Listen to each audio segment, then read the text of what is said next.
এর জন্য কেউ কেউ আছে বলে যে শবে বরাত নাই, শবে কদর নাই, আছে না? এরকম লোক আছে না? ফতোয়াবাজি করে শবে বরাত নাই, শবে কদর নাই, জানাজার পরে দোয়া নাই। আমি বলবো আপনার কথাই আমি মানলাম, নাই, ঠিক আছে বা নাই। এই আমার দিকে, শবে বরাত নাই, শবে কদর নাই, জানাজার পরে দোয়া নাই, দলিল নাই, তার কথাই মানলাম, তার কথাটাই মানলাম, দলিল বা নাই। কিন্তু কাজটা তো ভালো, কথা বলেন না কেন?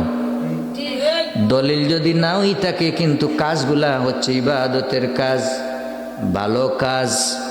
ইবাদত বন্দেগি করবেন, আল্লাহকে ডাকবেন, আল্লাহকে ডাকলে আল্লাহ খুশি হয়, আল্লাহর কাছে চাইলে আল্লাহ পাক মাফ করেন, ক্ষমা করেন। আল্লাহ রাব্বুল আলামিন বান্দা বান্দির কিনারে পর্যন্ত এসে পৌঁছে যান, ঠিক কিনা?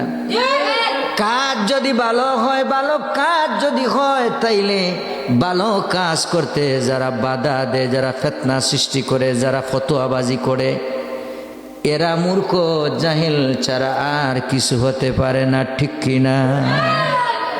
এদের মতো নির্বুধ, এদের মতো মূর্খ জাহেল মোরাক্কাব আল্লাহর জমিনে আর কেউ হতে পারে না। অথচ অসংখ্য গণিত দলিল দ্বারা শবে বরাত, শবে কদর পালন করতে হবে। এই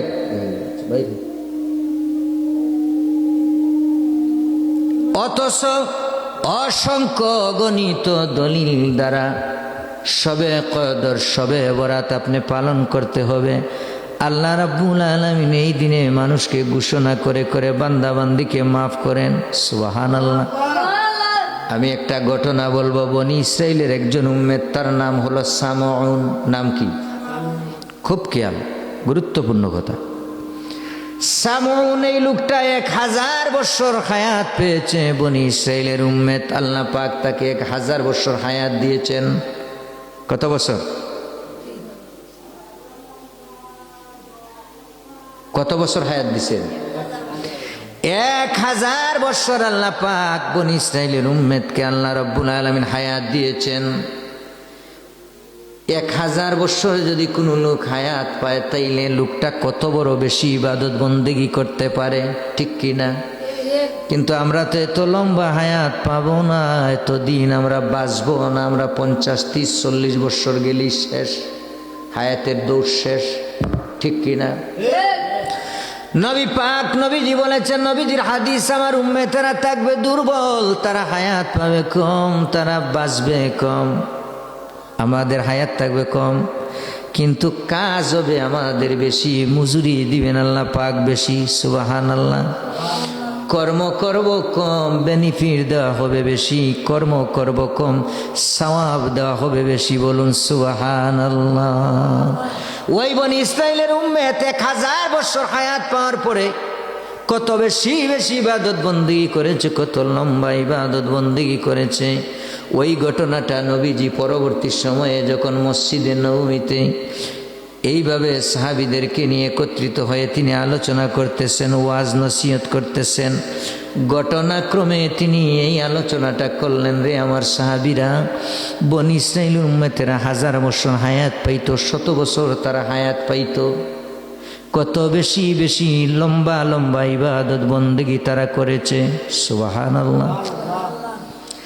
এই ঘটনাটা নবীজি যখন সাহাবীদের সামনে পেশ করলেন, নসিহতের মধ্যে আলোচনা করলেন, উপস্থিত সাহাবীদের মধ্যে হযরত আলী রাদিয়াল্লাহু তাআলা আনহু এই ঘটনাটা শুনে তিনি ক্রন্দন শুরু করে দিলেন। আল্লাহু আকবার বলেন।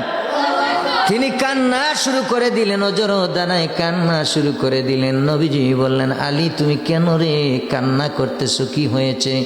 তুমি কেন অজর দানায় চোখের পানি ছেড়ে ছেড়ে শিশু বাচ্চাদের মতো তুমি কাঁদতেছো, কারণ কি? হযরত আলী রাদিয়াল্লাহু তাআলা ডাক দিয়ে বললেন, ইয়া রাসূলুল্লাহ, হে হাবিবাল্লাহ, আমরা তো আপনার উম্মতে তো লম্বা হায়াত পাবো না, 1000 বছর হায়াত আমরা পাবো না নবীজি গো। তাইলে আমরা এত বেশি বেশি ইবাদত বন্দেগি আমরা কিভাবে করব? সুবহানাল্লাহ। ইয়া রাসূলুল্লাহ, ইয়া হাবিবাল্লাহ, এজন্য আমি আলী কেঁদে ফেলেছি। না জানি বনি ইসরাইলের উম্মতেরা 1000 বছর 100 বছর হায়াত পেয়ে তারা কত বেশি বেশি ইবাদত বন্দেগী করেছে। নবী গো, আমরা তো এত লম্বা হায়াত পাবো না, তাইলে আমাদের অবস্থা কি হবে? আমরা আল্লাহ পাককে কিভাবে খুশি এবং রাজি করব? আমরা তো এত দিন পর্যন্ত বেঁচে থাকবো না। ইয়া রাসূলুল্লাহ, সুবহানাল্লাহ। এবার নবীজি এই কথা শোনার পরে নবীজি একটু চিন্তিত হলেন, আশ্চর্য হলেন যে আসলেই তো ঠিক হযরতে আলী যেই কথা বলেছে, এত বছর হায়াত তো আমার উম্মতেরা পাবো না, আমরাও তো পাবো না, এত লম্বা ইবাদত বন্দেগী আমরা কিভাবে করব? সুবহানাল্লাহ বলেন। এটা কি চিন্তার বিষয় না? হ্যাঁ, এটা কি চিন্তার বিষয় না?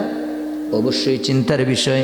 চিন্তা করতেছেন হযরত আলী রাদিয়াল্লাহু তাআলা, এদিকে কান্না করতেছেন, অন্যান্য সাহাবীরা চুপ হয়ে গেলেন, নীরব নিশ্চিত্তে তারা কাঁদতেছেন।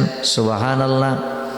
কিছু সময় পর আল্লাহ পাক ডাক দিয়ে বললেন, ও জিবরাইল, তুমি যাও যাও আমার বন্ধুর কাছে যাও। আমার বন্ধু কেন চিন্তা করে, হযরত আলী কেন কান্না করে? আরে আর কাঁদতে হবে না, চিন্তিত হওয়া লাগবে না, বিস্মিত হওয়ার কোনো কারণ নাই।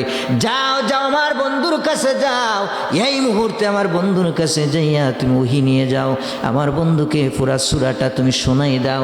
আমার বন্ধুর কাছে যাও রে জিবরাইল, যাও, যাইয়া আমার বন্ধুকে বলো আমার বন্ধু যেন না কান্দে, আলী যেন না কান্দে, তারা যেন চিন্তিত না হয়। বনি ইসরাইলের উম্মতেরা 100 বছর হায়াত পেয়ে তারা যত নেক কামাই করেছে, যত ইবাদত বন্দেগী করেছে, আমি রাব্বুল আলামিন ওয়াদা দিলাম, কথা দিলাম, প্রতিশ্রুতি দিলাম, আমার বন্ধুর উম্মতেরা যদি একটা রাত ঠিকমতো ইবাদত বন্দেগী করতে পারে, কিছু কিছু সময় আমি আল্লাহ রাব্বুল আলামিন এদেরকে দান করব। তারা যদি সঠিকভাবে ওই রাত্রি ওই সময়গুলো ইবাদত বন্দেগীর মধ্যে সময়টুকুন অতিবাহিত করতে পারে, সময়টুকুন কাটাতে পারে, রে জিবরাইল আমার বন্ধুকে যাইয়া বলে দাও, বনি ইসরাইলের উম্মতেরা 100 বছর হায়াত পেয়ে, 1000 বছর হায়াত পেয়ে যত নেক তারা কামাই করেছে, তার চাইতে আমি এমন সময় আছে, এমন রাতও আছে, ওই তারা 100 বছর হায়াত পেয়ে, 1000 বছর হায়াত পেরে যে নেক তারা কামাই করেছে, তার চাইতে 1000 গুণ বেশি সওয়াব আমি আল্লাহ রাব্বুল আলামিন আমার বন্ধুর উম্মতদেরকে দিয়ে দিব। আল্লাহু আকবার, আল্লাহু আকবার। এবার